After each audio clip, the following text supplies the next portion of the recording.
ಕಣಿಲೆ ಖಾರ ದೋಸೆ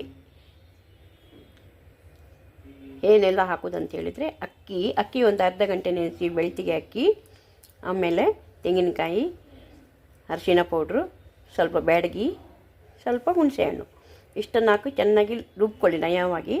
ಆಮೇಲೆ ಅದು ತೆಗೆಯುವಾಗ ಕಣಿಲೆಯನ್ನು ಸ್ವಲ್ಪ ಕಟ್ ಮಾಡಿ ನೀರಲ್ಲಿ ಹಾಕಿಡಬೇಕು. ಕಣಿಲೆ ನಿನ್ನೆ ರಾತ್ರಿಯೇ ಅದು ಉಪ್ಪಾಗಿರ್ತದೆ, ಉಪ್ಪು ನೀರು ಹಾಕಿಟ್ಟಿರ್ತಾರೆ, ಹಾಳಾಗದೆ ನೋಡಿಕೊಳ್ಳಿಕ್ಕೆ. ಅದನ್ನು ಕಟ್ ಮಾಡಿ ಸ್ವಲ್ಪ ಅದರೊಟ್ಟಿಗೆ ರುಬ್ಕೊಳ್ಳಿ.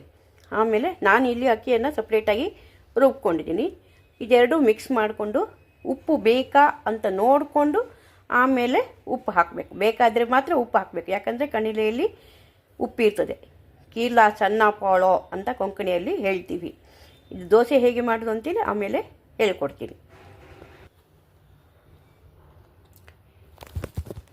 ನೋಡಿ, ಈಗ ಎರಡು ಚೆನ್ನಾಗಿ ಮಿಕ್ಸ್ ಮಾಡಿದ್ದೀನಿ. ಇದು ಈ ಥರ ಗಟ್ಟಿ ಇರಬೇಕು.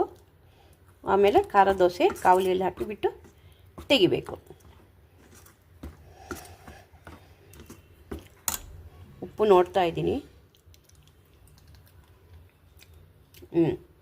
ಉಪ್ಪು ಬೇಕಾಗಿಲ್ಲ, ಉಪ್ಪು ಸ್ವಲ್ಪ ಜಾಸ್ತಿನೇ ಇದೆ.